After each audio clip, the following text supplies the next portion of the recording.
अरहन्ताणं नमो अरहन्ताणं नमो अरहन्ताणं।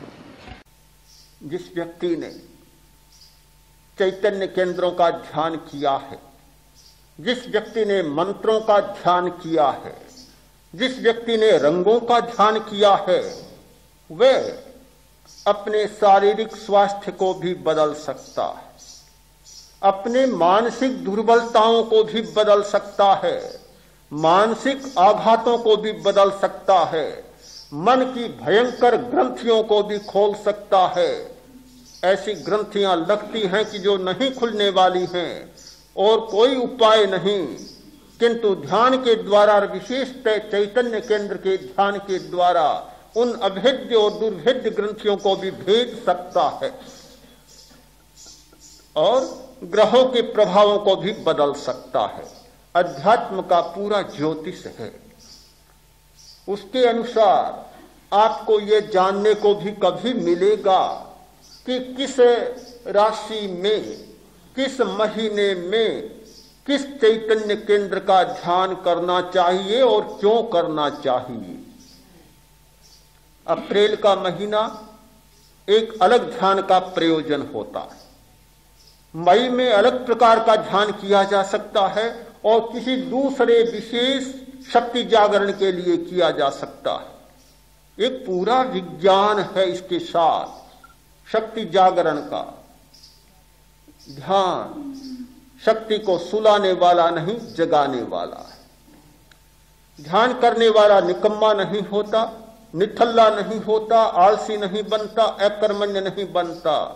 उसमें आग प्रज्वलित हो जाती है, एक ज्योति जाग जाती है। उसमें वह सही दिशा देख सकता है और सही कार्य में अपनी शक्ति का नियोजन कर सकता है।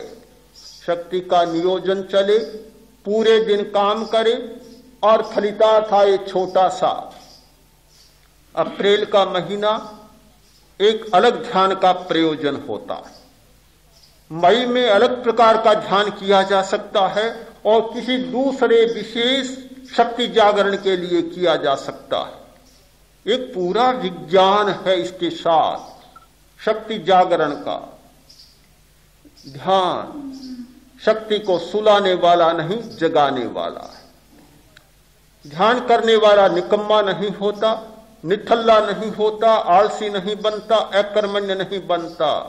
उसमें आग प्रज्वलित हो जाती है, एक ज्योति जाग जाती है।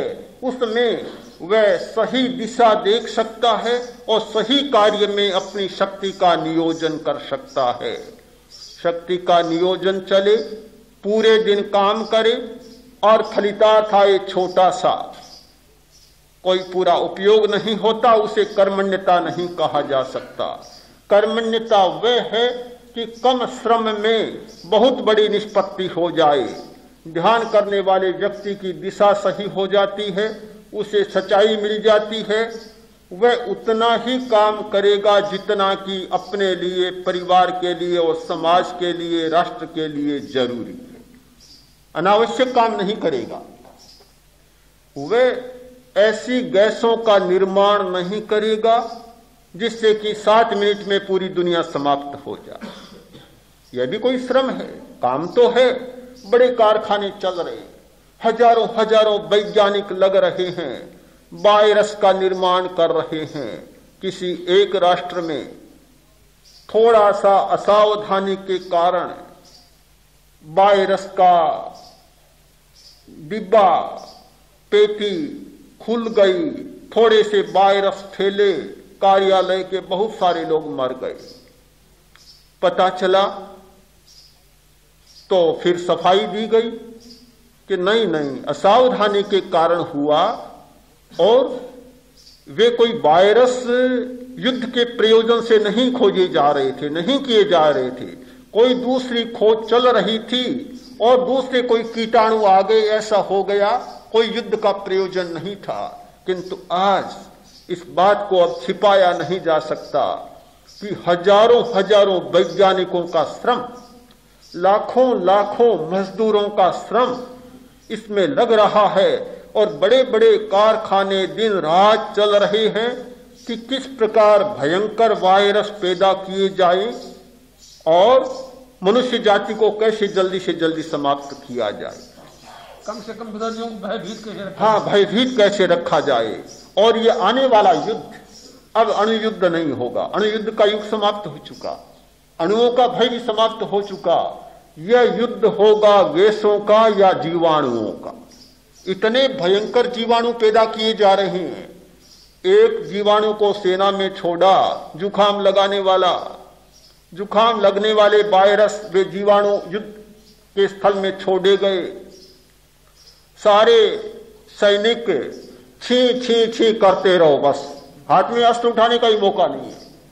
छींके लेते रहो, नाक को साफ करते रहो, लड़ाई समाप्त उनकी। तो सबको जुकाम लग गया। हाँ, भयंकर जुकाम, फुर्सत ही नहीं है हाथ में शस्त्र उठाने की। न जाने कितने प्रकार के वायरस जीवाणुओं की खोज हो रही है, मूर्छा लाने वाले, बीमारियां पैदा करने वाले। एक जीवाणु छोड़ा गया, 10 लगने शुरू हुए, फिर लोटा लिए घूमते ही रहो, हाथ में फुर्सत नहीं है किसी को अस्त्र उठाने की। यह भी कोई श्रम है, यह भी कोई कर्मठता है, यह भी कोई कर्मण्यता है जिससे मनुष्य का कल्याण न हो, उससे कोई यह काम हो नहीं सकता। बोधि धर्म जब चीन में गए, सम्राट ने कहा, महाराज मैंने भगवान बुद्ध के निर्देशों के अनुसार कितने काम किए हैं। कुएं खुदवाए, बगीचे लगवाए हैं, प्याऊए लगवाई है, दानशालाएं बनाई है, जनता का बहुत उपकार किया है, दुखों को दूर किया है। बहुत सारी लंबी सूची उनके सामने रख दी, मैंने यह किया, वह किया, वह किया। ठीक है ना महाराज, बनते सब कुछ ठीक है। बोधि धर्म बोले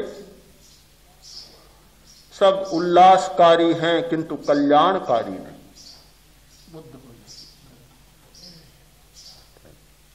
कल्याणकारी नहीं है। सम्राट ने सुना और कहा यह कैसे कि कल्याणकारी है शील का आचरण। तुम शीलवान बनो, शील का आचरण करो, समाधि का आचरण करो, प्रज्ञा का आचरण करो, वह तुम्हारे लिए कल्याणकारी होगा और ये सारे तुम्हारे काम उल्लासकारी हैं। एक उल्लासकारी श्रम, एक कल्याणकारी श्रम और तीसरा विनाशकारी श्रम। क्या आज की दुनिया में सबसे ज्यादा विनाशकारी श्रम नहीं चल रहा है? चल रहा है, और इसलिए चल रहा है कि ध्यान को छोड़ दिया, पवित्रता को छोड़ दिया, चित्त को निर्मल बनाने की बात को छोड़ दिया। ध्यान कोरी एकाग्रता नहीं है। ध्यान का प्रयोजन है चित्त को निर्मल बनाना, चित्त में जमे हुए कसाय के मेलों को धो डालना, सफाई करना, चित्त को इतना निर्मल बना लेना कि उसमें कोई शत्रुता का प्रतिबिंब न हो, कोई भेद का प्रतिबिंब न हो और कोई पर का भी प्रतिबिंब न पड़ सके। इतना चित्त को निर्मल बना लेना, वह है हमारा ध्यान। ध्यान करना छोड़ा, शक्ति का उपयोग तो चल रहा है किंतु विनाशकारी उपयोग ज्यादा चल रहा है और उल्लासकारी उपयोग भी चल रहा है।